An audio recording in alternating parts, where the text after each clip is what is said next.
Well, good morning, everybody. Here I am. I'm near Roscoff now. Last night I stayed in a really, really lovely place. I'll try and turn the music off. A really lovely, lovely place about an hour and a half south of Roscoff. When I finish this tour, I will do a review of the places I stayed at, and I really need to because some of them have been beyond fabulous, and last night's was exactly that. And I think it's only fair to the owners of these establishments to let you bikers know where they are. So look out for the next vlog after this, because that'll have some pretty good information in for bikers and some steer clears as well, I suppose. Not that, I'll be honest with you, not that there's been many of those. In fact, I'm struggling to think of one that wasn't more than adequate. Last night, I arrived 1 hour later than check-in due to the weather. It was that bad. It was hailing and it was hurting, and there were times I had to pull over on motorways onto there isn't a hard shoulder, onto the side of the motorway, which was damn dangerous because I simply couldn't see a thing. And it wasn't just me. The guys with full-faced helmets on. At one stage, I met up with about 20 lads parked outside a shop. I thought, when I saw them in the distance, that maybe it was a motorbike shop. There was that many bikers there. But it turned out to be just a cafe when I got there. Had it been a motorbike shop, I'd have probably bought a crash helmet, a full-faced one. I've learnt a big lesson coming away. An open-faced helmet is no good for touring. You can't guarantee the weather. Even in Spain, there were times when I really needed a full-face protection from the elements, something that I've got at home that I didn't bring. One that you can ride open-faced because it's nicer when the sun's shining, and one that you can close up and give you security from the weather. A bit of water's fine. I could clear my glasses quite easily, just raise my head, as long as I was doing about 30 miles an hour. But there were times when you couldn't do 30 miles an hour. That's how bad the rain was. I have never experienced weather like that in the United Kingdom. When it rains, it's tropical, and it comes down huge droplets mixed with hail. The hail hurts, I can tolerate that, but the visibility is a killer. I tried dropping the visor down. That was a dead loss. It's just for sun, that is. It's not for anything else. It doesn't give you any protection. It steams up. Terrible. I should have bought the actual visor on this helmet, but didn't think I'd need it, and that was a mistake, and I'll admit my mistakes. Sunglasses. These sunglasses have been brilliant. I've got two pairs with me, a day pair and a night pair. Had to use the night pair a couple of times because I drove through the night a couple of times. But they've got the limitations. To give myself some protection from the weather, I bought a buff so that the hailstones didn't hurt so much. But as soon as you pull the buff up, the steam starts going in your sunglasses. Combine that with the rain on your face, and visibility was zero. And I mean that. It was zero. I couldn't see 20 feet in front of me. And that's no good for any kind of driving, let alone motorway or highway riding. So, lesson learned, full-faced helmet next year, or at least one that's adaptable.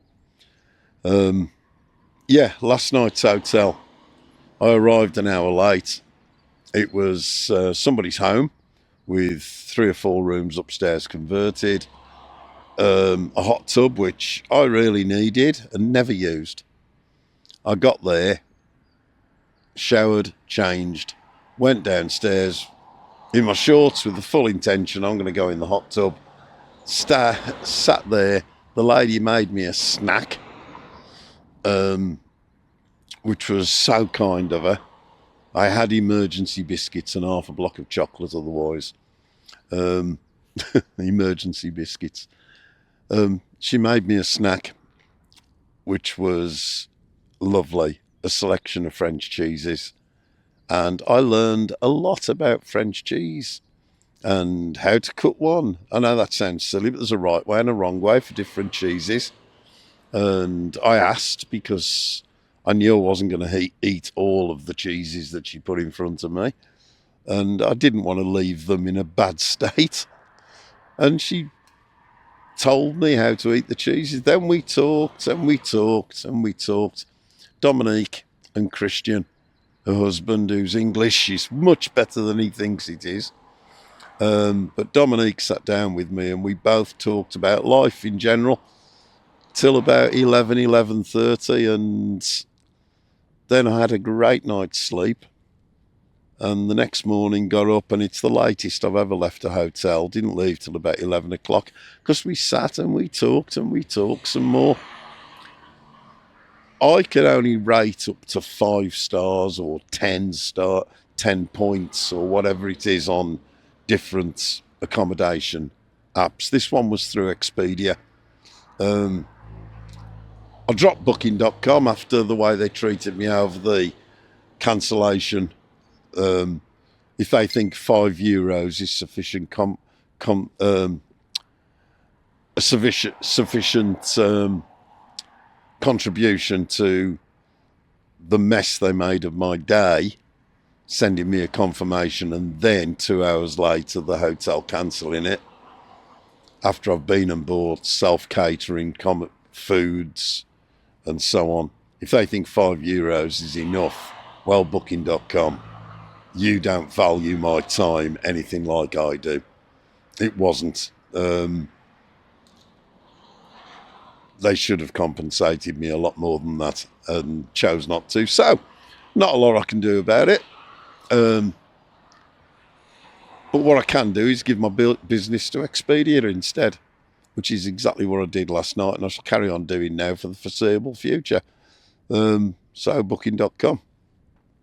You saved a few quid and lost a lot of money because I use hotels a hell of a lot. And that's the only power I've got over you guys. So I'm going to use that. Choose to buy elsewhere. Saying that, up until that point, Booking.com had been pretty good. But there's nothing else I can do except that, so I'm doing it. Yeah. I will do a review. I'll plot a map of everywhere I've been and hotels I've stayed in. I can only, like I say, review this place to the limits Expedia give me. And I always try to be kind with my reviews. And I rarely give bad reviews. Sometimes I'll give 5 stars or 5 points or 10 points, whatever the maximum is. And last night really made me stop and think. This place was 10 points, 5 stars, superb.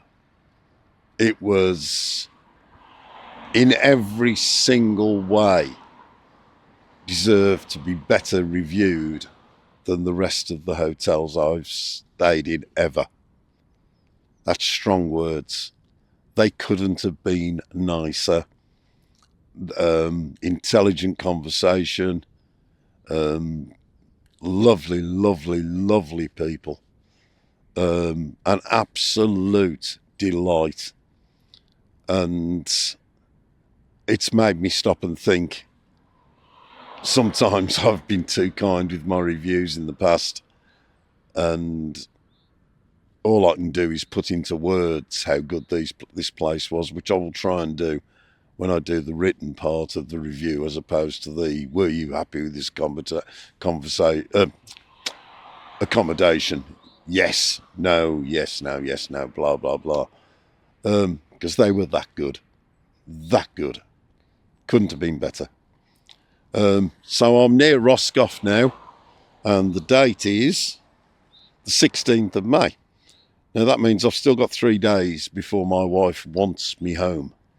3 full days. She doesn't want me home until the afternoon of the 19th at the earliest. So I'm going to have a couple of nights in Roscoff if I can find somewhere nice enough to stay. Try and find a bit of entertainment for tonight and chill out, and then get the ferry the next day. So that'll be the 18th, and then slowly make my way back through the UK. That's the current plan. I don't really want to get a hotel in England, so I might have 3 nights in Roscoff if it works out that way. It's Saturday today, so Saturday night. I'm told Roscoff, Dominique told me Roscoff is really nice. I had a choice really, Roscoff, Le Havre, or carry on up to Calais. I've done that drive from here to Calais before, and I've visited the D-Day landing sites every time I've done that drive. And this year, I'm going to give it a miss. And hang around this end of Brittany. So, fingers crossed to find somewhere. Thanks for watching. Thanks for subscribing, and thanks for the likes, and thank you so much for the comments. I really, really, really appreciate those. And I'll see you later. So this is Roscoff.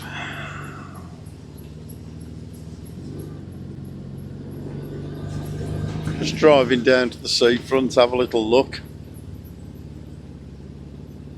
Centreville, that'll do.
My first ever, was it my first ever holiday in France?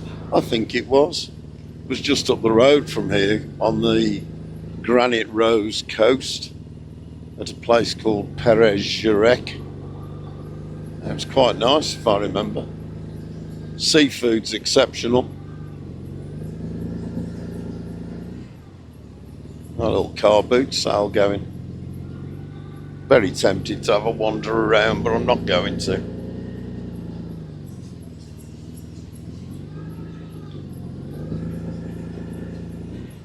It feels like Brittany, Roscoff does.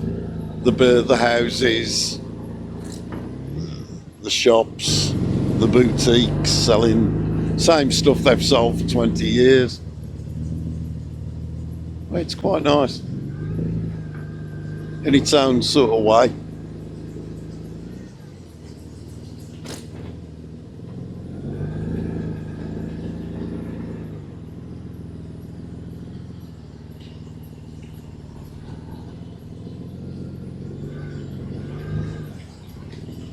Trouble is with these little side roads, some of them aren't roads.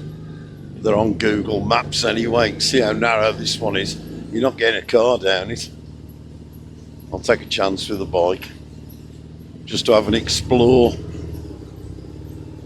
Oh my God, great big dog.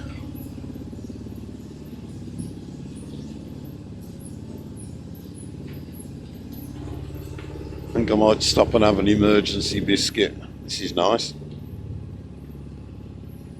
It's as good a place as any to stop and have an emergency biscuit.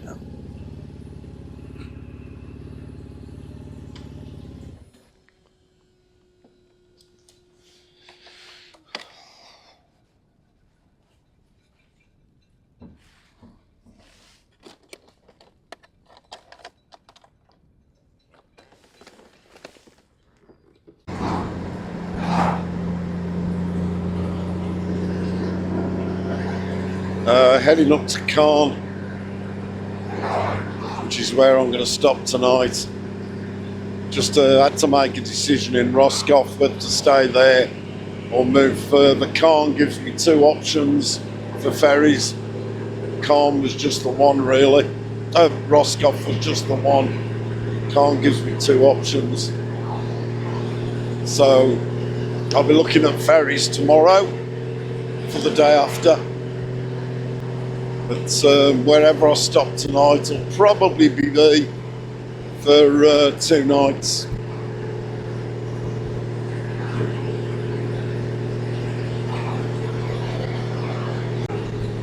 It's been a really cold 13, 14, 15 degrees most of today. The sun hasn't been out. It has rained on and off, which has meant I've never really got dry from yesterday. Clothes were damp when I put them on this morning. They're still damp now. And that's kind of impacted my day a little bit. Some warm, dry clothes would have been nice. But it is what it is. We're just going to crack on. Got another hour and 30 minutes to go before I get to Caen. I've got no hotel booked yet. I've got a full tank of fuel. Right, while I'm doing nothing, it's Sunday morning. I'm heading roughly to Rouen via a breakfast stop somewhere. Avoiding motorways and toll roads and all that jazz. I stayed in Caen last night. Don't stay in Caen any night. It's an overpriced in comparison to everywhere else, every other little village and so on. It's an overpriced, very tatty old town that the hotel was exactly that. People friendly enough.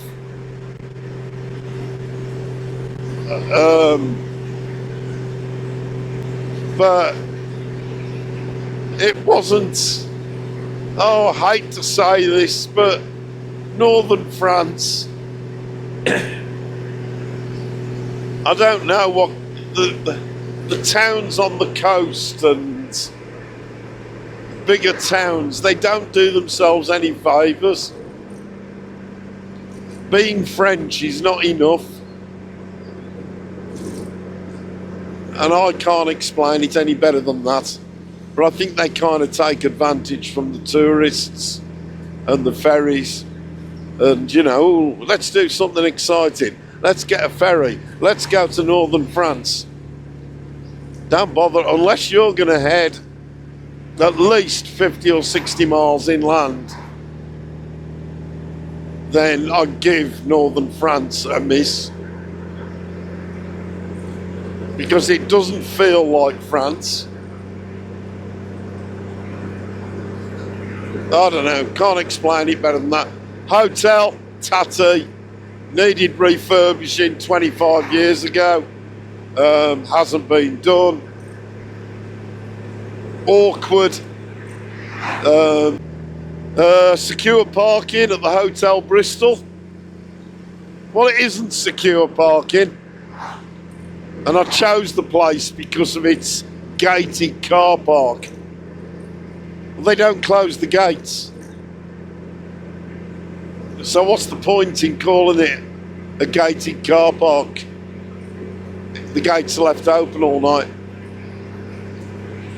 But I could see the bike from the hotel room, and I just woke up 3 or 4 times to check it. Yeah, so heading towards Rouen. Now that is a nice place. I can recommend it as a first port of call if you've had a long travel on the English side of the channel, and you're hop, skip and a jump and you're here. Rouen's not too far from Calais to make a stop. There's some lovely restaurants in Rouen. It's where Joan of Arc got torched. I've been before a couple of years ago with my wife, and we really liked it. So I'm going to probably not go there, but that's generally the direction I'm heading. These things change. Ate my emergency biscuits last night, because I just didn't fancy any of the restaurants in the town. That's how bad Calm was. I was hungry, and I'd rather have a bag of emergency biscuits that I've got, which is what I did.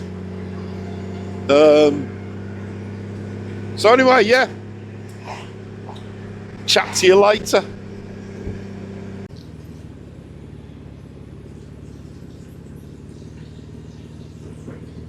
Now this could be a breakfast stop with a bit of luck. If I can park, and if there's a boulangerie, or there's a boulangerie with some tables outside, and I missed the parking spot. Let's see if there's another one. Or shall I turn round? I think I'm going to go to the end of the town and then turn round. Another boulangerie there.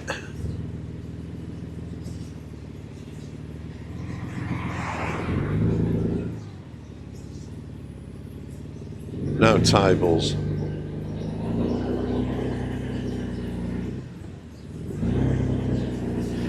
Right, I'm going to turn round and go back to that other one. I'll find somewhere. Oh man, thank you.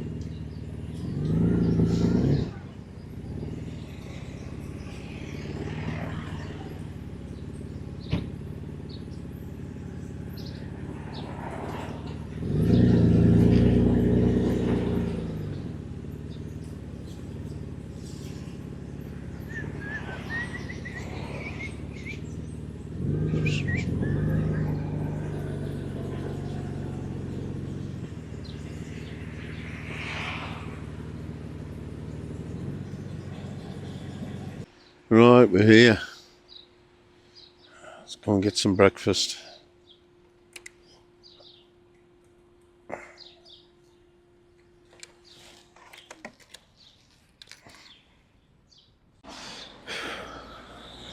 Well, that is breakfast sorted. The young girl behind the counter was as French and as lovely as you could possibly get. It kind of restored my faith in what France is all about. It can be done in northern France. You've got to find little villages like this. You've got to have a coffee and a pain au chocolat that is still slightly warm and crispy.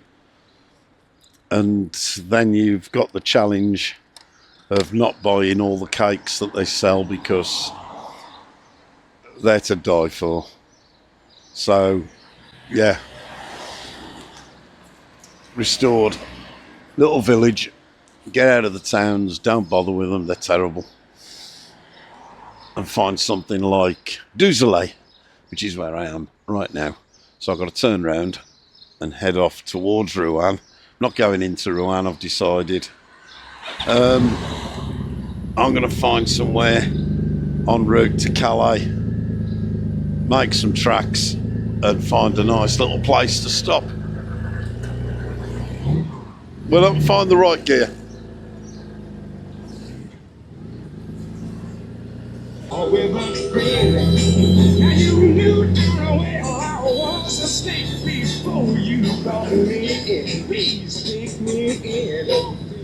What a lovely, lovely little village. Don't know where I am, but look at this. I'm going to go as slow as the car behind me will let me. Wow. Of course, the battery failed on the GoPro just as I got here, so I've had to pull over and missed half of it. But isn't this lovely? This is similar to Rouen. The half-timbered buildings, absolutely gorgeous.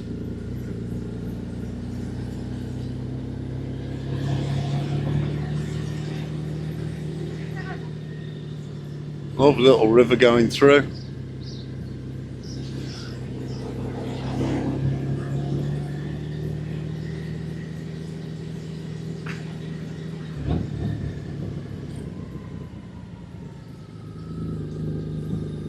Very nice.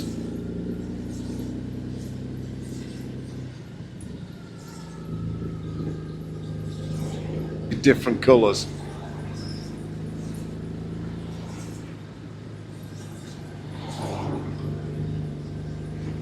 Let's have a look at the fuel prices.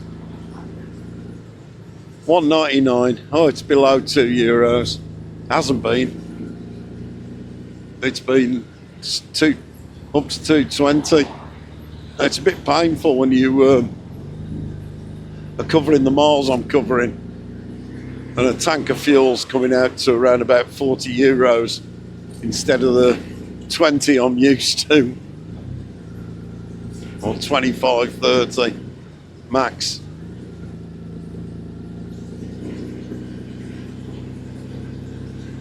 Very nice.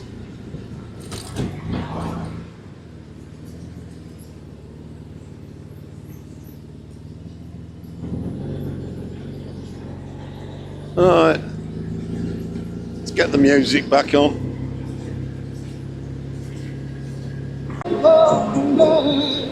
So I'm toying in my mind how to get across the channel. Now, I'm all for doing stuff I've not done before. I can get a ferry with the bike from Calais or Dunkirk for around about €55 or £55. I've never done the tunnel, but I haven't looked at the cost of it.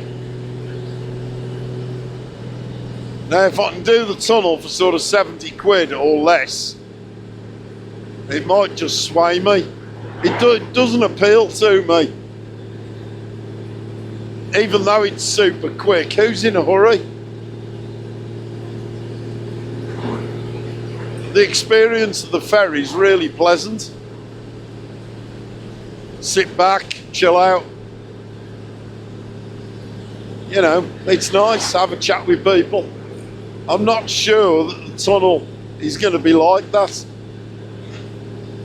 but I've never done it before. So I'm going to pull over in a minute and have a look at the prices and see how much it costs to turn up on, more or less on the day or the day before, and say I'd like to use the tunnel, please. So I'll go online in a minute when I find somewhere nice to pull over, have a look at the prices and make a decision that I'll probably change. Talking about making decisions, my channel name on YouTube is currently Didn't We Have a Nice Time? It comes from a lyric by The Jam, one of my favourite bands back in my youth. A song called "To Be Someone." Didn't we have a nice time? Wasn't it such a fine time? And I chose that as a name for the channel, but it's a bit of a mouthful, and I'm thinking about changing it. So you might find that the channel name's changed in the next 24 hours. And I've got an idea for it, because it's been a bit of a theme on this run.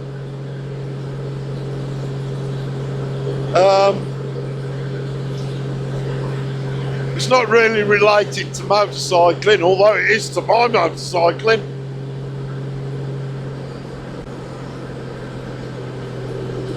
So what do you think? Da da da da da. New channel name?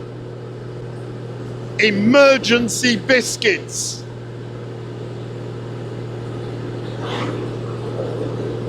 Is that a yes or a no? Well, it doesn't really matter, does it? Because by now you're either watching the Emergency Biscuit channel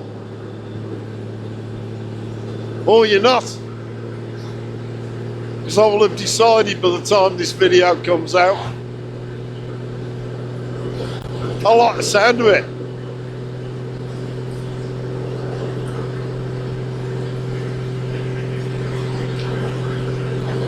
Anyway, like and subscribe. I'll try and come up with an interesting fact for you a little bit later.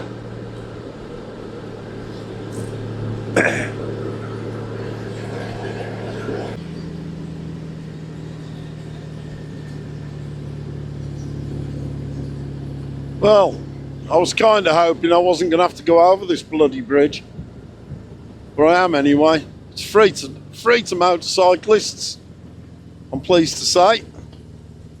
Got my own little alleyway to go down, no toll. Don't like bridges like this. They look fabulous, don't they? But if you've watched some of my other YouTubes, you'll know I'm not fond of heights. So the sooner I'm off this thing, the better.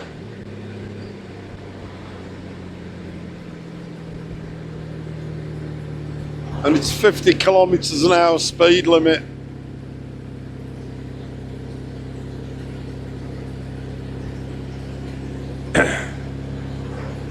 It's a beauty, isn't it? Quite a view. Don't like looking at the view. Glad I can't see it now. Oh God, it's back. Couldn't walk over here. That'd be impossible for me. Would it? It'd be very, very difficult, because that barrier is easy to climb over and jump. So I'm just gonna pay most of my attention straight ahead of me. Watch me speed, because it's creeping up.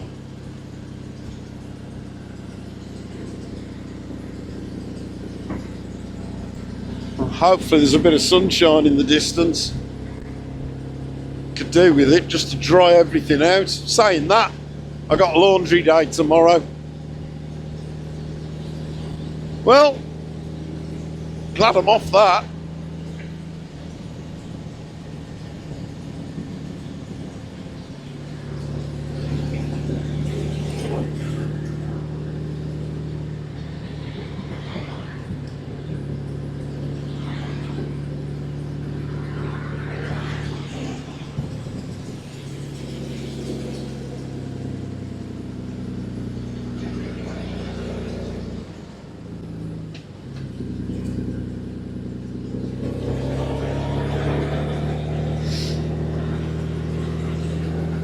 About a year ago, it might have been Follow the Feather tour, I ended up in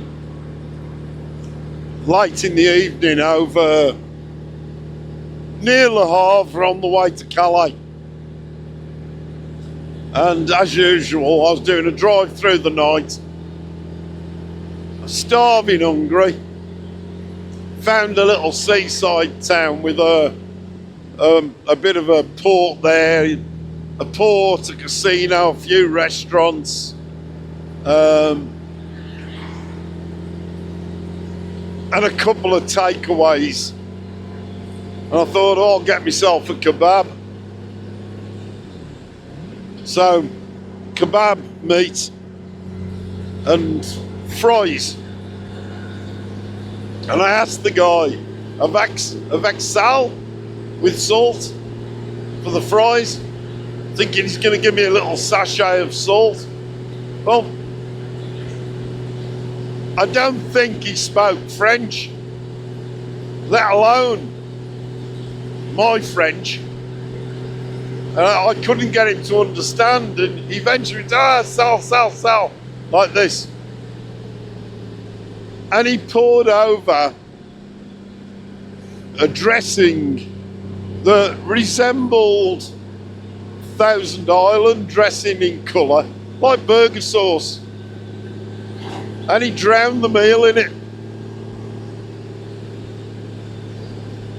Now, when I was in, I'm not digressing here, but when I was in Le Havre, the seagulls every night used to empty the bins, and it didn't get cleared up until the next morning, so the town was filthy, and it was hot, and it stunk.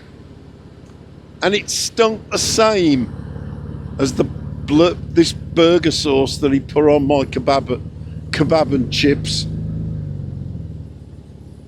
And I can't get the smell out of my head now. To this day, I've come across the smell in Caen, similar sort of smell.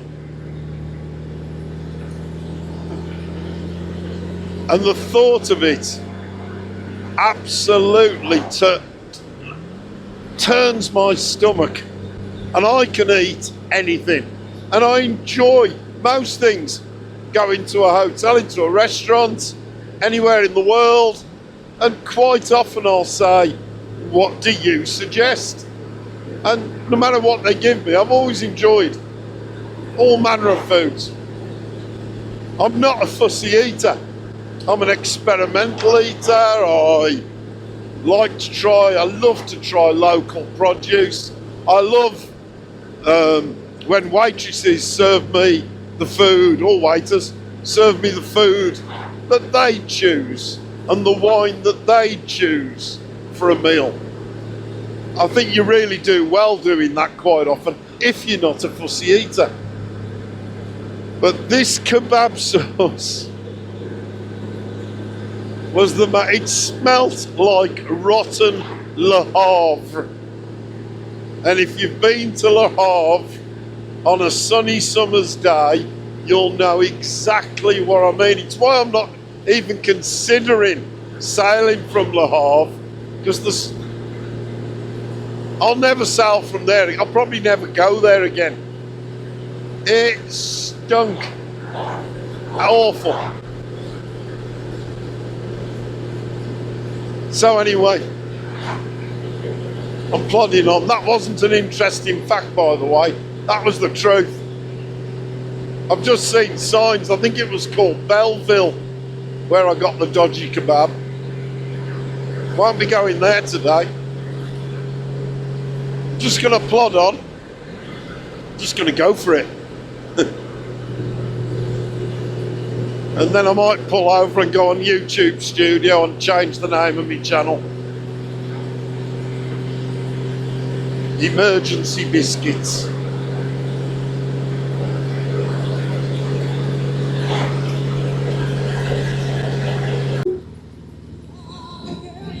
Oh well, I got to get a toll ticket, which is a bit naff because I thought I'd put in no tolls in my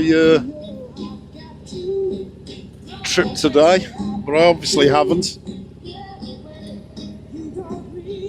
Just realised the music was playing. I bet that'll get pulled up now.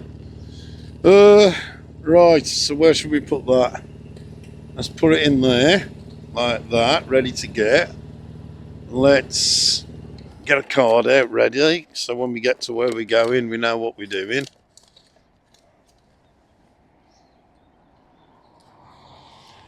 There we go.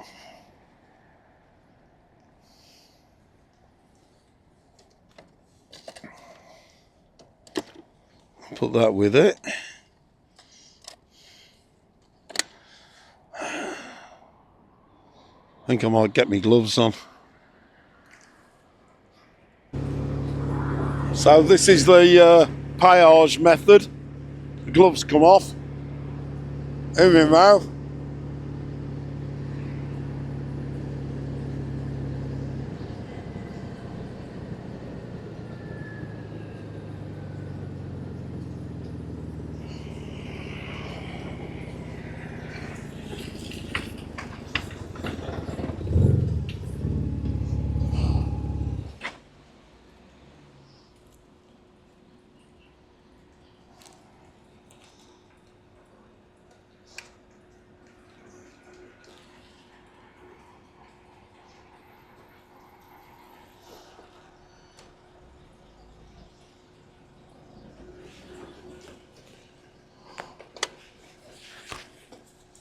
Glove back on.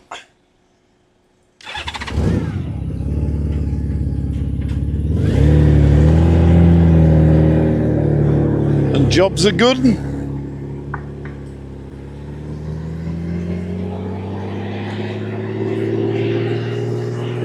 Well, that little stint cost €1.60.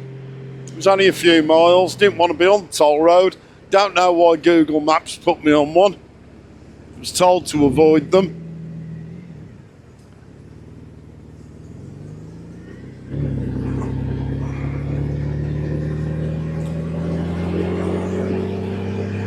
I've just booked my hotel back there at a little pull-in, one of the multiple airs that you find on French motorways. The péages have lots of them, every about 10 kilometres. They're quite good, and fuel's really regular as well if you need it. Of course you pay a bit more. Well, I'm off the motorway again, and hopefully the sat-nav won't put me back on one, because I'm not in a mad rush. I've got 3 hours to my hotel.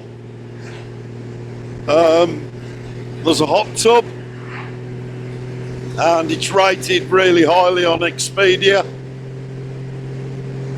and it's costing me about 80 quid, which is a bit more than I normally pay. But I thought, what the hell? I've got to look at the prices of the ferry crossings today.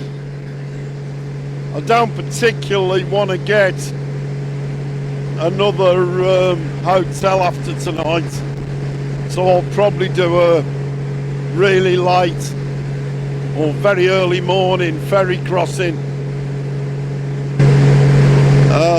tomorrow night, if you like, and then a slow drive up through England to home. We'll see.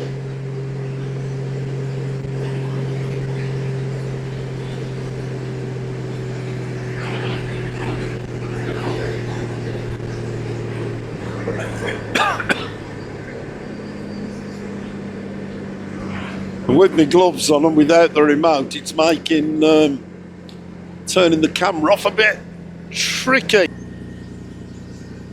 Going to talk a little bit about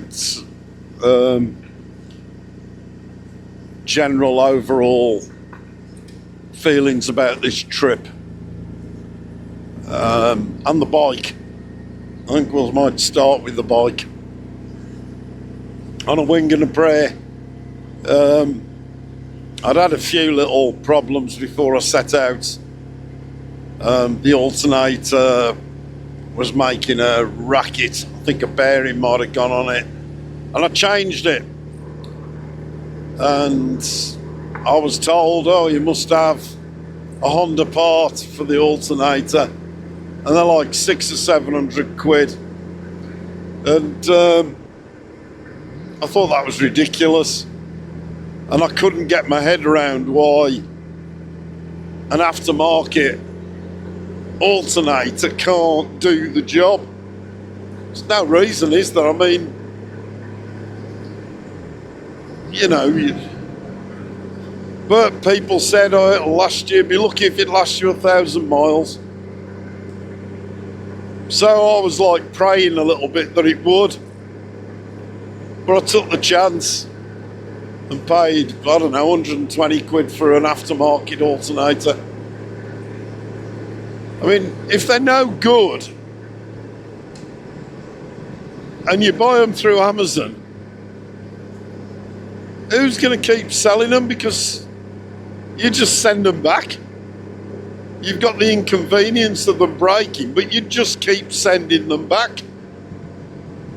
You know, you get guarantees. And my only risk was the fact that I might have been in Portugal or Spain. Well, so that was the prayer. And then I had the little bit of trouble with the lights as I was getting on the ferry in Portsmouth. But I do worry about things like that. But the bikers around me, Thomas and Gabriel, you know, you can't fix it, mate, just go for it. Don't let it spoil your holiday. Use hand signals if you have to. And that gave me the push I needed to crack on until I could find somewhere. And it was about 4 or 5 days later before I sat down and actually did the fix on the bike, which was just a bad earth, which everybody had told me it's a bad earth. I couldn't get my head around. I'm not electrically minded, but I couldn't get my head around how a bad earth on a separate system could cause a problem. Well, this is what I kind of worked out. If, when I turn the lights on, any electrically minded people out there, tell me if I've got this wrong. If, when I turn the lights on, there's a bad earth, and the power wants to go somewhere, and it can't get back to home by its expected path, it looks for another path. And I think what was happening, the other path took it through the easiest path, the unbroken path, took it through the indicator lights and found an earth that way.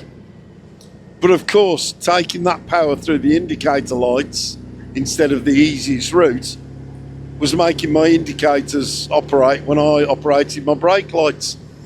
Now that's what I kind of deduced in my layman's terms must have been happening. So when I gave it an easy route back to Earth by putting an earth cable on the rear brake lights and taking it straight to the battery, which, believe you me, is a lot easier than finding the actual proper ground, which is buried underneath what's in front of me, and all that would have to come off. It cured the problem. It found a way home. Now, if I've got that completely wrong, please comment and tell me, and put it in layman's terms that I can understand. It's ever so easy to say, oh, it's a bad earth, but explain to me why a bad earth causes the indicator lights to operate when I operate the brake lights. Because my only reasoning is what I've just said. And like I say, You know, I can take a positive from a battery, I can put it through a bulb and take it back to the negative on the battery, and hey presto, I've got a bulb that ignites. You know, I understand a circuit, but I don't understand two circuits getting confused together. So like I say, please comment. I'd love to hear your opinion. But like, keep it in layman's terms, the way I've tried to explain it, if you can. So then what? Okay, so I'm near Faro in Portugal, and somebody says to me, there's a really nice beach at so-and-so, so-and-so. And Google Maps takes me right to the beach. So I start off, I get to a car park, Google Maps is saying it's like 500 yards further on, down this little track. And it doesn't for 1 minute suggest you don't go down the little track. And I can see that cars have gone down the little track, so I head off down the little track. The track turned to sand. Goldwings do not ride on sand. Dirt bikes maybe, not on the Goldwings. This is nice. Love the half timbered. Yeah, so as soon as it started behaving the way it did, I decided time to turn it round. So I'm on a little single track road that's thick sand, and the bike's all over the place. There's a big lump in the middle of the track, and I'm trying to turn it round. It went over. As luck would have it, a fella came along. There was like a boardwalk next to the track, and he was on a push bike, and he saw me struggling to lift it. I couldn't get any purchase, and when I did, the bike slipped. Whoops, nearly missed that one. The bike slipped. So he came, and between the two of us, we managed to get the bike back up. And then it started misbehaving. Once I turned it round, got it onto the road, and it was coughing and spluttering like I'd done something really bad to it.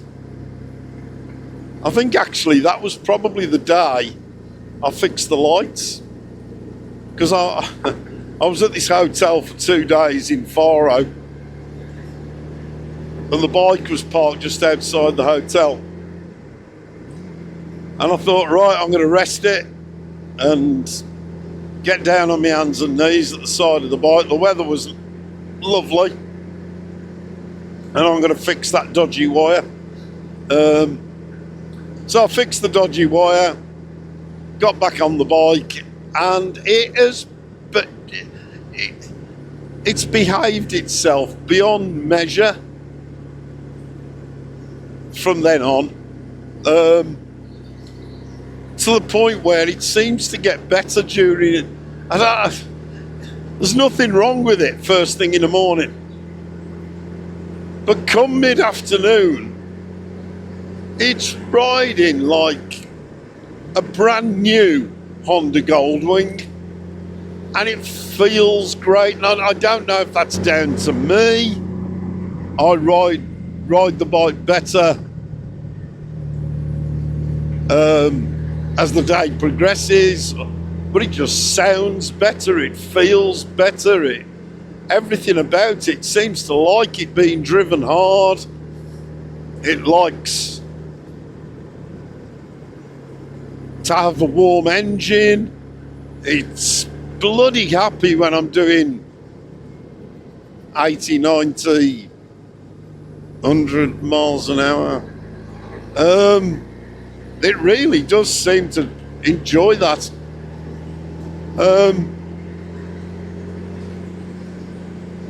Everything else about the bike, the storage on it, fabulous. I get off it and look back at it constantly and go, wow, that's gorgeous. the people who want to talk to me about the Honda, just happened back there in that little town where I had the coffee and croissant.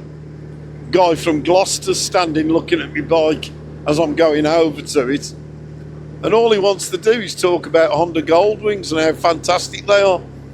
And I haven't seen many bikers, I haven't seen any Honda Goldwings for a long time, blah blah blah. And I don't think I have while I've been over here, which really surprises me. And I'm gonna say it, I don't think there's a better bike for doing this. I can understand adventure bikes. I get my head around them. Why people want to use them. I've talked about this before. But the comfort, the protection, look at him. The comfort and protection that you're offered with the Honda Goldwing is second to none. I know there's a few Harleys and Indians with the full fairing and so on.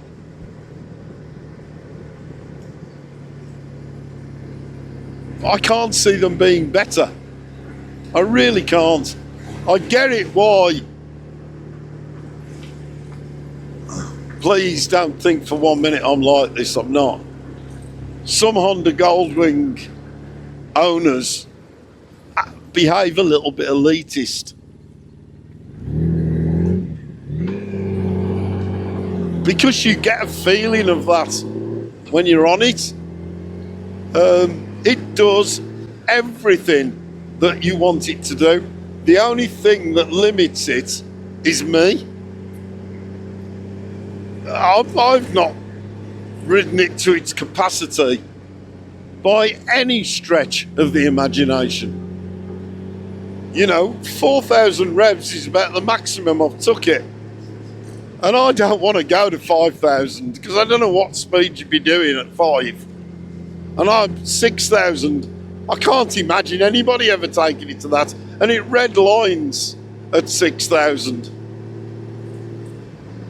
And the gauge goes up to 8. I mean, what kind of speed are you doing? If you're doing 8,000 revs on a Honda Goldwing on a motorway? 140? I guess so. Because it easy does 100 without you thinking about it.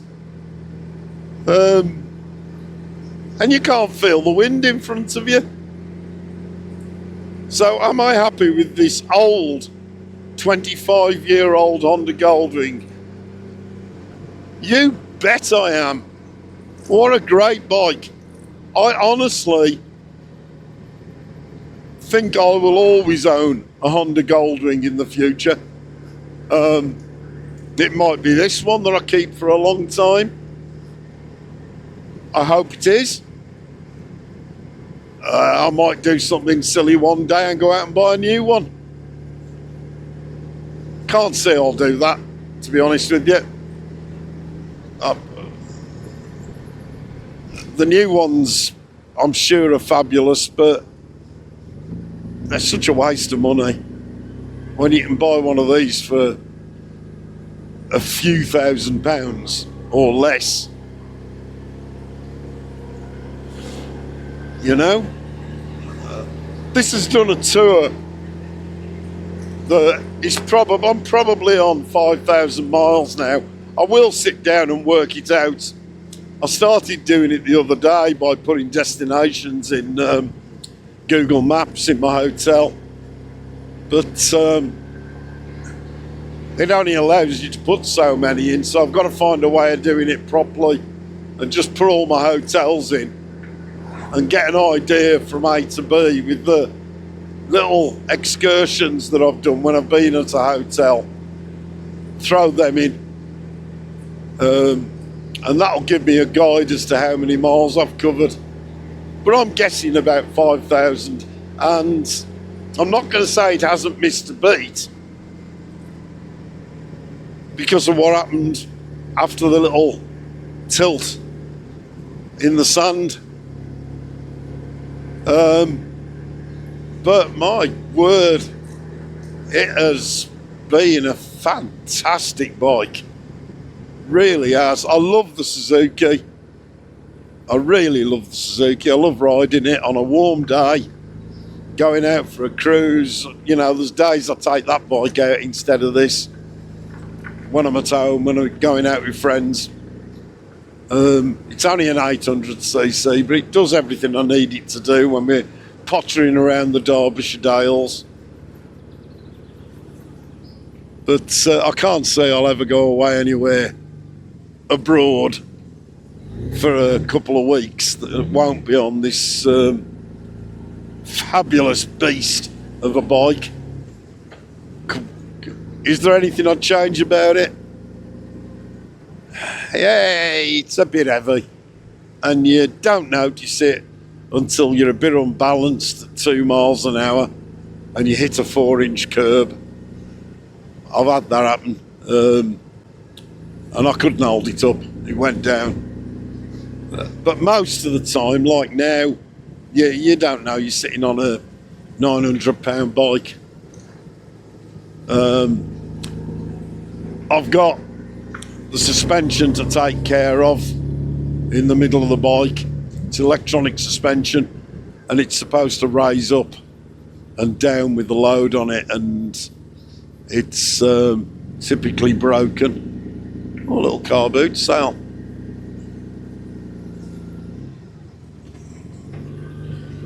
I love car boot sales. I love to have a little mooch around them, and I love it when they're like proper ones without all the burger vans. They got somebody's got an actual barbecue going. That's lovely. I can smell it. I'm hungry now. So yeah, it's been a dream. What about the trip? Where have I really enjoyed? Sardines in Nazaré. Ah, that was great. Really enjoyed that. It was one of my best meals, I think. I had a taste for them, and found a restaurant that did good sardines, and I could eat them now, to be honest with you, but I don't think I'm going to find them in northern France like I did down in the south. Might do.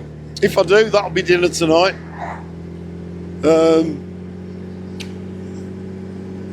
What else?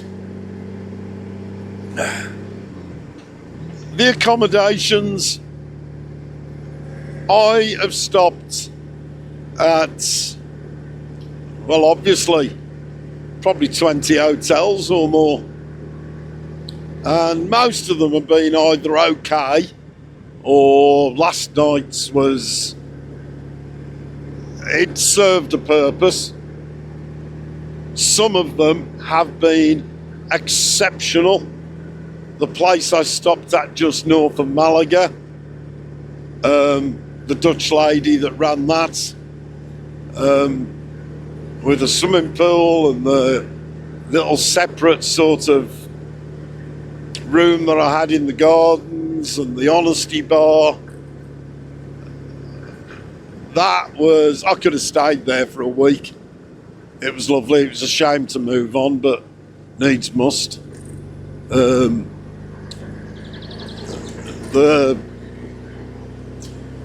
Pink Lemon House near Alicante, that was quite nice. Quite nice. Guy was there. It was out of season for them, and they got 1 or 2 other visitors. I stayed there 2 nights, but the weather let it down. Not their fault, but the rain was hit and miss. The hotel in Andorra, Arinsal, can't remember the name of the hotel, but the service there, so welcoming. La Babacana Hotel, once again, lovely, lovely lady that ran that, and wasn't she a workhorse? She did everything. Food, fantastic. It's even the hotel where the waiter threw the glass of wine over me by mistake. Well, I think it was by mistake. With the sauna and the gym and the splash pool there. That was so nice. So nice. I've had some rough nights. The transport cafe that I stopped at in the Pyrenees, or in the French side of the Pyrenees that I left because of the party. Oh my God, I was glad to be out of that, but I didn't sleep hardly at all. Maybe had an hour that night, and ended up doing a huge, great circle of the mountains. This is a proper route, this is.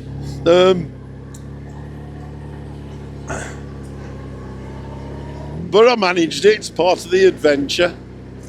The drive through the night from Spain up to just south of Poitiers, with the intention of going to Harry's bar, and then sadly Harry didn't make me feel too welcome. No, I'm not going to be there, you must make bookings in advance. All right, mate, I'll go somewhere else then. Which I did. The chateau, as it was called, wasn't a castle, but the chateau at near Lake Pardo. The Norwegian, New Zealand and Australian couple that kept that. Attentive. My word. You know. Would you like strawberry jam? Yes. With seeds or without seeds? It was like that the night before. Bless him. Bless him for being like that. But mate, you know, breakfast would have been absolutely fine with a round of toast. But I can't fault him for that, can I? I've just gone the wrong... No, I haven't. Thought I'd gone the wrong way. The hotel that was booked that day, or the chalet that was booked that day in the grounds of this place at Lake Pardo, that was a nightmare. 2 hours sitting waiting for their check-in time, and meanwhile, unbeknownst to me, they've cancelled the booking. And then Booking.com offering me €5 as compensation. Oh, they can stick it. And €5 credit, that'll be used in an emergency when I can't find anywhere else. But I shan't be returning there anytime soon, because they should have done better. You know, the room was 60 something euros, which they refunded me. With the comment of, we will also compensate you up to €30 if you give us receipts for the extra expense. Well, I booked a place through them, so they could see I'd paid another €5. What they couldn't see, because I didn't have receipts for, was the money I'd spent on food, because it was self-catering, that I no longer needed. Thankfully, it was all food that I could sort of eat without cooking. But if I'd have been out and bought myself a 15 quid steak, I'd have been mighty upset that was just going to get thrown away. And I'd have probably given it to the people at the next hotel and said, enjoy it.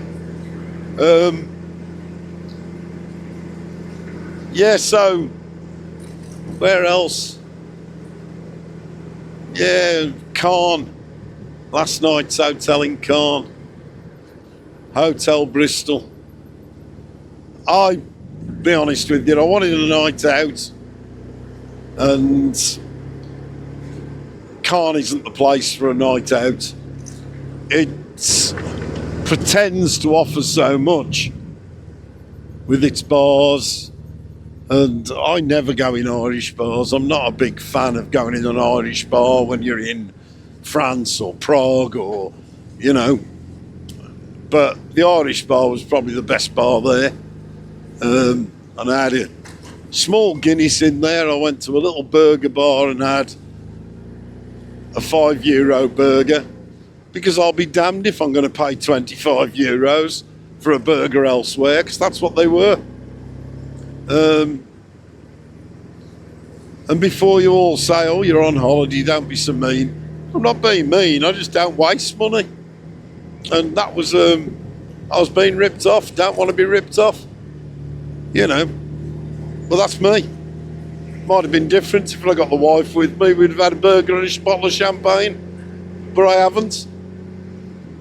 So I do as I want to do when I want to do it. So a little burger, plain burger, and the emergency biscuits, what would I do with that? My trousers, a pair of jogging bottoms, disappeared at Pink Lemon House when he did me washing.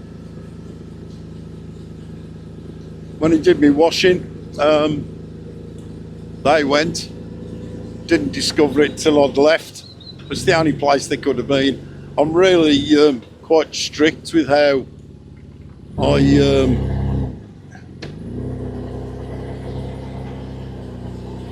was the remote off the handlebars, which is a bloody inconvenience. And during my travels, the overnighter I had through France heading north, that's when I hit the curb. I was in a lay-by and there was a 4-inch high curb, and I was really, really tired. I pulled over because the rain was getting to me, visibility was poor, and I was going to wait for the sun to come up, and just my luck, I see another lay-by, a proper one, up the road on the other side of the road. So I'm on this like dirt track that was fine to get onto, but to get off, and I hadn't noticed, the road was 4 inches higher than the dirt track. Front wheel hit it, the bike toppled over, left me lying in the road, and I think that's when I probably knocked the remote off the handlebars with my hand, and it shakes you up when that happens. And I didn't look for it, didn't miss it until the next day, and then I couldn't be bothered to go back and have a look, so I was too far forward. So yeah, gloves, jogging bottoms, and remote for the Insta. Ordered a new one. So no harm done, and the jogging bottoms, well, don't really matter. The gloves, so be it, I've got another pair. That brings me to the subject of the weather. It's been okay today, he says, looking at the black clouds in front of him. This is Royville, Royville.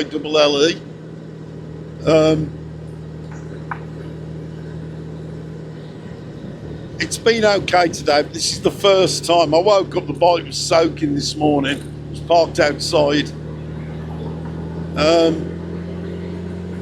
But the rain's kept off today, which is great, because I think my gloves are dry, or at least they feel dry. Maybe they've just got warm, and my clothes seem to be drying out. The sun's doing its best to poke through, but this weather front that's come through France and Spain, I see on the Facebook group UK Bikers Touring Europe, some of the guys have said there's snow in the Picos and snow in the Pyrenees. And now that's not fun. It doesn't surprise me. Our insole was 3 degrees the morning I set off to leave there. 1 or 2 degrees less than that, you can easily have snow. And the rain was bad enough, the hail hurt, and I've had a lot of that all the way from the Spanish side of the Pyrenees up through France to Caen. It's rained and rained and rained, and I've got a funny feeling I haven't seen the end of it yet. A biker that I met told me, it's a French guy, he said it's due to clear up by Tuesday. Well, Tuesday I'll be in England, all being well. But if it stays dry today, I'll settle for that. A glimpse of sun would be nice, but I do think it's going to rain. Things I've learned: full-faced helmet next time, one that flips open. Got one at home, I just don't like wearing it because it feels big and bulky. So I might be investing in another helmet. Sorry, Sean. You've already got 8. Alright, well, 3 of them are yours.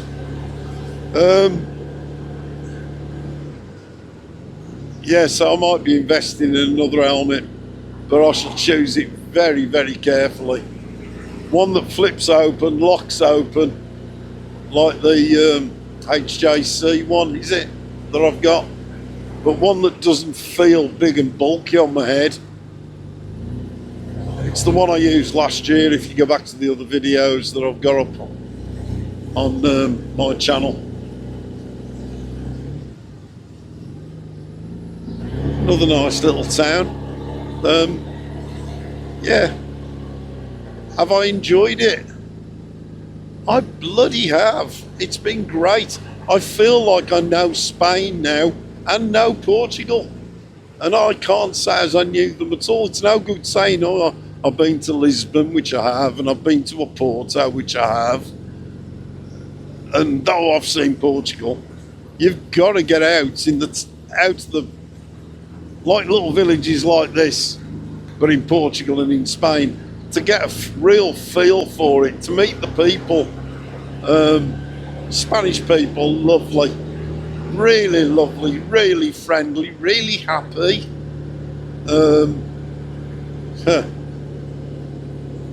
They're living a different life, and it's cheap. Everything's cheap. I don't know what's expensive there. Maybe something is. I don't know enough about the place. The roads, right, let's score the roads, shall we? I'll start with English roads and work my way up. English roads, well, we've got roads, and for that I'll score them 2 points. 2 points. French roads, okay, they're all right, a lot better than English. 5 points. 5 points. Portuguese roads, 8 points. 8 points. I'm doing this because it was Eurovision last night, not that I watched it. Spanish roads, 10 points. 10 points. 10 points. They are fantastic. And when people say, oh, the roads in Spain are great, don't take that with a pinch of salt. Because they really are great.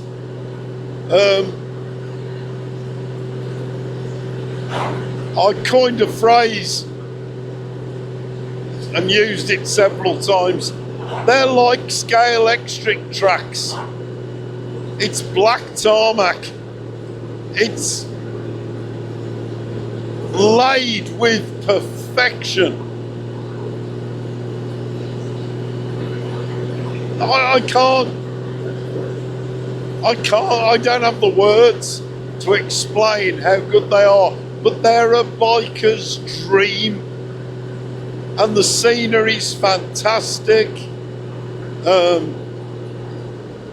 know I made a comment 3 or 4 videos ago about Spanish wine. Well, it's either come on leaps and bounds, or they keep the good stuff. I haven't bought Spanish wine in England for years, and the odd occasion I've been to Spain, I've never enjoyed it in the past.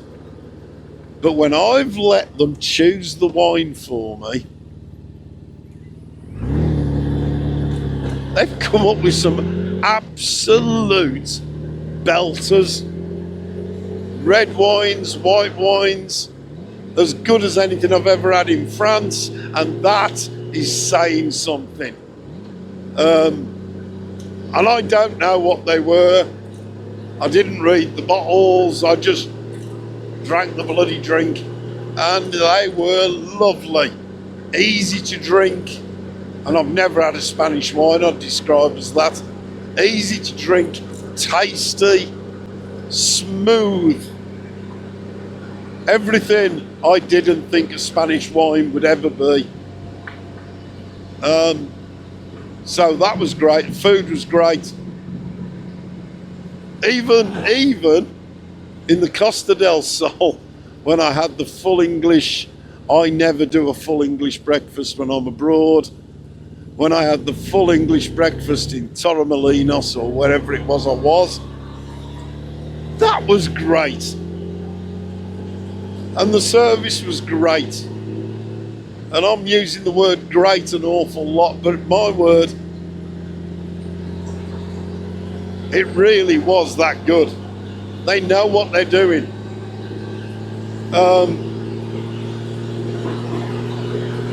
Attitudes to life. Portugal, Spain, and France, has to be said, very different to what I see in the United Kingdom.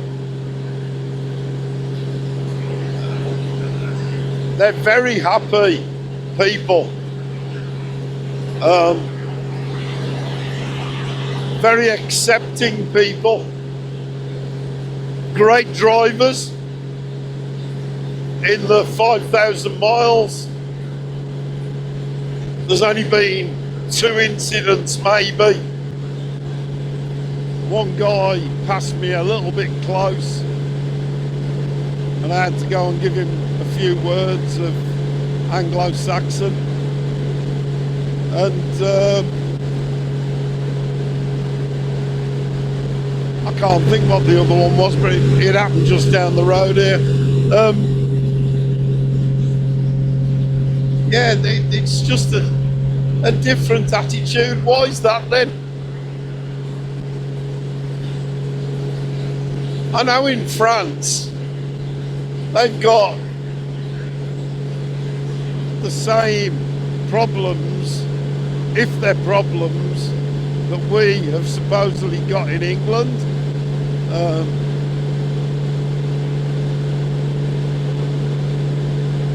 What's going on there politically is very similar to what's going on in England. No idea about Portugal.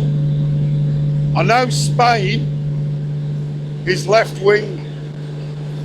I think it's the Socialist Workers' Party. Maybe that's why their roads are so good, I don't know. Maybe that's why the petrol's been reduced so much, because the government's working for the people. And maybe that's why their society feels happier. And I don't know what the answer is for England anymore. I think we've gone too far, and it's going to hit a peak in the future, in the next 3 or 4 years. And I think there'll be sad times to come in England. But it's a whole attitude change that's needed. More consideration for our brothers and sisters, whoever they are, whatever they're driving or riding or cycling or walking. It's noticeably different in Europe, and all that says to me is we're not very good drivers in England. I'm not including motorcyclists in this, but our attitude toward the road users, you've only got to look when the topic of filtering comes in. Oh, it's disgusting driving in between two cars to get to the front on a motorbike. It's disgusting. I hate it when they do that. I'll knock them off. I'll do this, I'll do that. It's an absolute nonsense. It's the same. And we are learning this, I've noticed. Filtering when it's two lanes into one at roadworks. And there's three kinds of people. There are those who join the queue as far back as they possibly can, leaving the lane to the side of them open and empty for no apparent reason. There's those who, you're not passing me, either in lorries or cars, block the lane that's open so no one can get past. That's just spiteful. And there are those of us who know to use both lanes right to the point of them being closed and join the single road like a zipper. One car in, one car follows, one car in, and so on and so on. It makes all the sense in the world to do that, and yet we have trouble with it in England. We can't come to terms with that. It's hateful. And if you're one of those people, stop and think about it for a minute. Why do you do it? Why do you get upset? If you're that bothered, don't block the open lane. Drive to the end of it and pull in, because that's what you're supposed to do. Instead, you block the lane, stopping everybody, including emergency vehicles that you can't see miles behind you because you're an ignorant, stupid twat. I want to hear your comments. If you're one of those people, I want you to explain to me why you do it. And if you really were one of those people and I've made you realise, please say, because it drives me nuts. But isn't that a reflection on society? You know, I'm grumpy, everybody else is going to be grumpy because I'm grumpy. Doesn't exist in France, in Spain and Portugal. There are people who happily sit in the queue. There are people who want to go down the outside of it. There are people like this guy who's in no rush whatsoever to get anywhere. And there's people like me behind him who aren't annoyed. They just overtake him.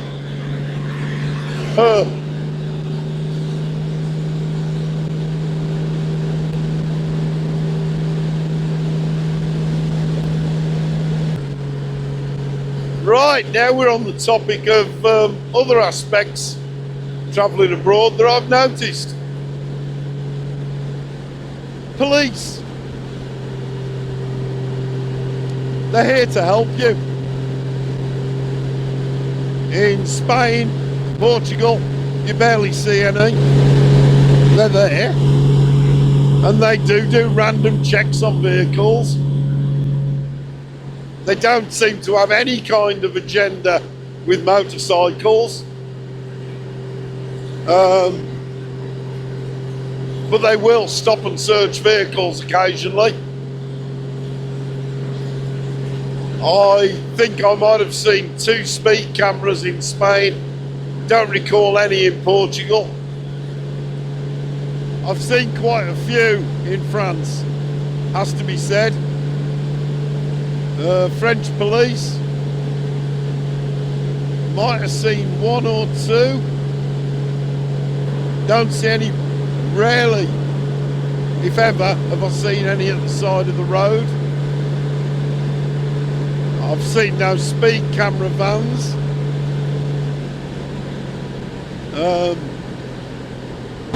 Yeah, I've seen a few speed cameras in France, been flashed a few times. Hopefully they were all flashing the face of me and not the rear of me where the number plate is.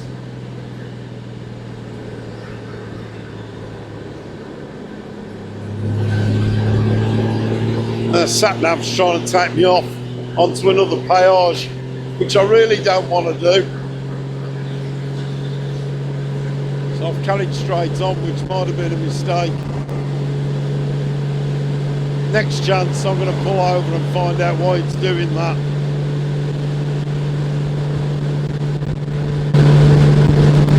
And the next chance is coming up now. Right, we've got a péage coming up.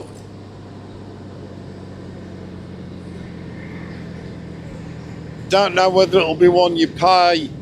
You never do know whether you've got to pay when you get to it or pay when you get to the other end of it. So we'll find out. But here we go. Glove off.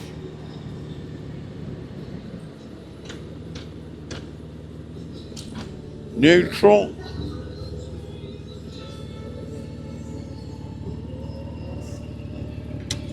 Ticket.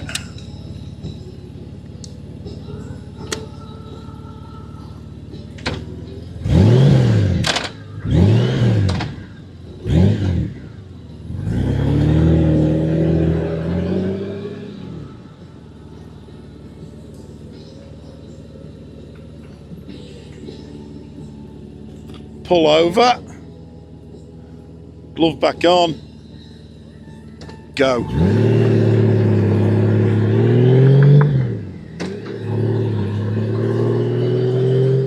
Quick double check to make sure the ticket's safe. I'm yet to find out what happens if you lose the ticket.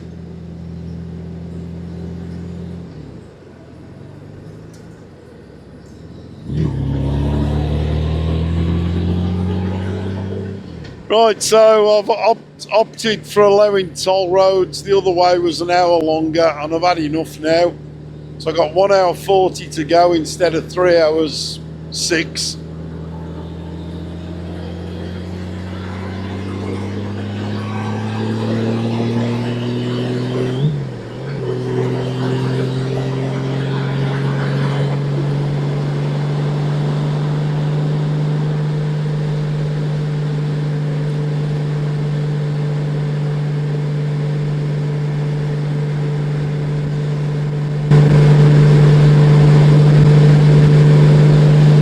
I wouldn't take with me next year.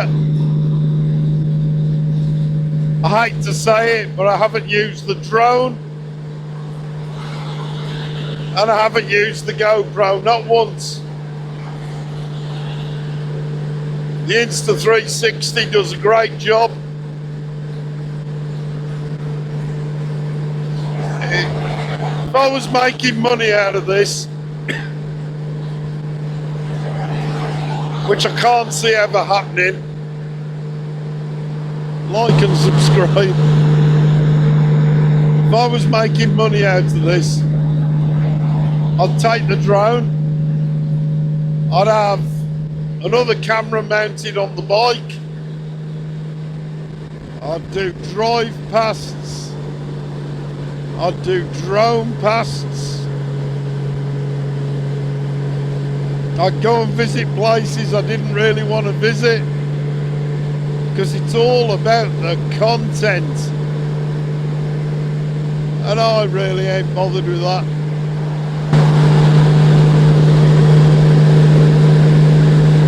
Is that the way to get subscribers? Is that the way to make money? Maybe it is. Maybe I'll bring a bikini with me next year and go and have a swim in a river I don't want to swim in. Might appeal to a certain crowd, but I've got a funny feeling it's not going to appeal to you, is it?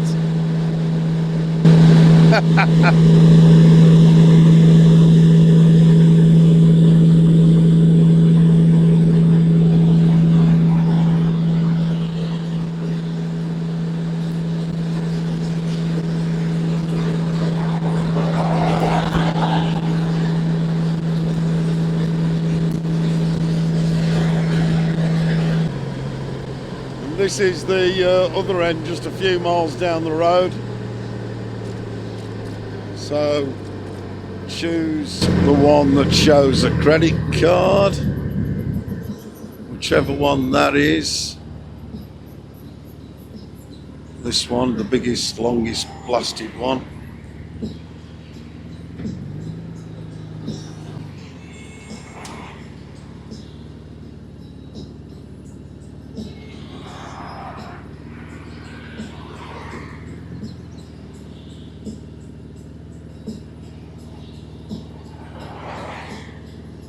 You don't usually get queues like this at peages.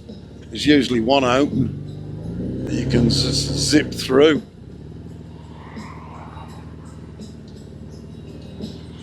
This is unusual.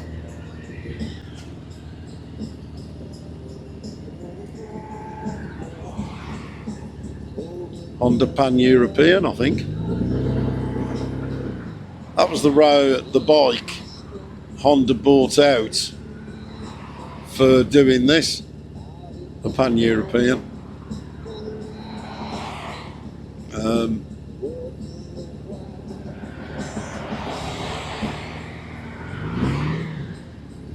Oh, that's been snaky.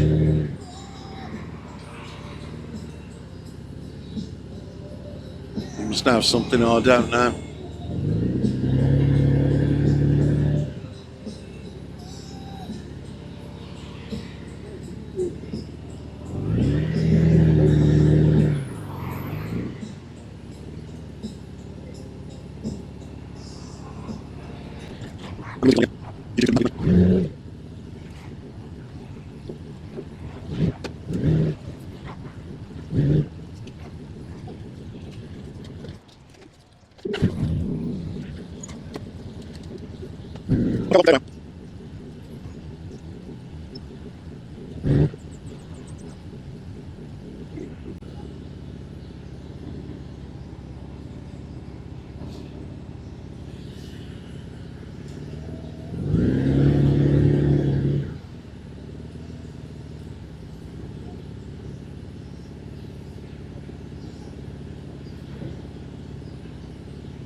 Three more cars.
Well, keep going well, keep going Shell, €2.49 a litre.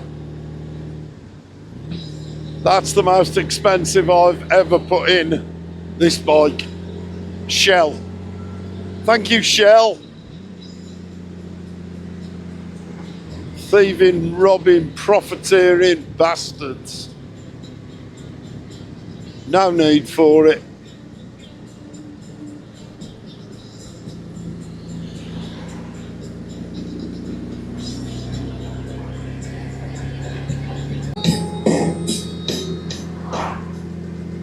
So we're just about at what could be the last hotel. If I get a late early doors ferry tomorrow night, sort of 1-2 o'clock, I won't bother getting a hotel. So this is about 20 or 30 kilometres from Calais. Calais is probably where I'm going to get the ferry from, Calais or Dunkirk. There are other options within sensible driving, but we'll have to see about that. So it's just down here on the right somewhere.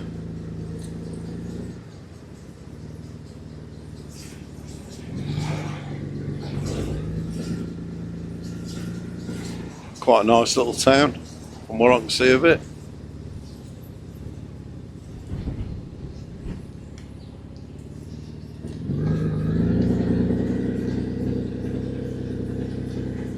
I'm wondering if this is it, Hotel Saint-Jean.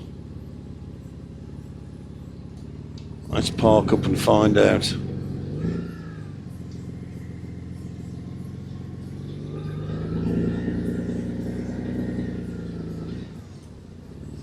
That'll do.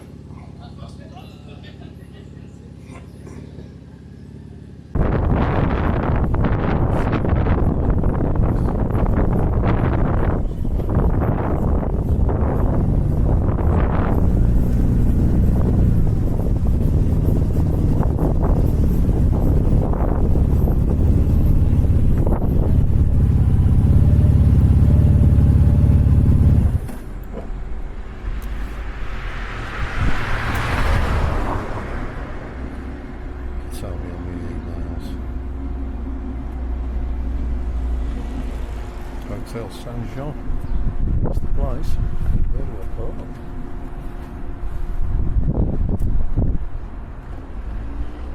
Maybe here by those bike places.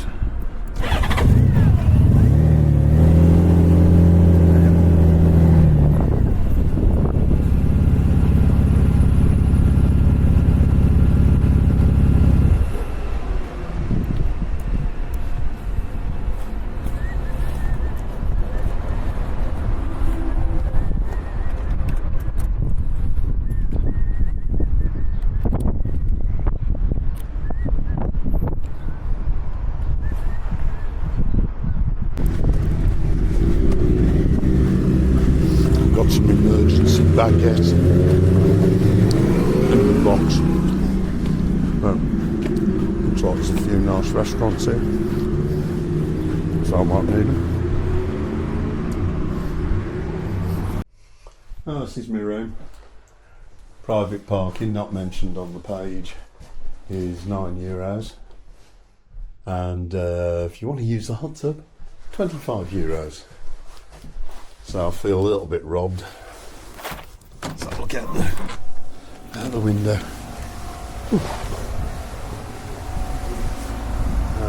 I'll park on the road. It's not very private anyway.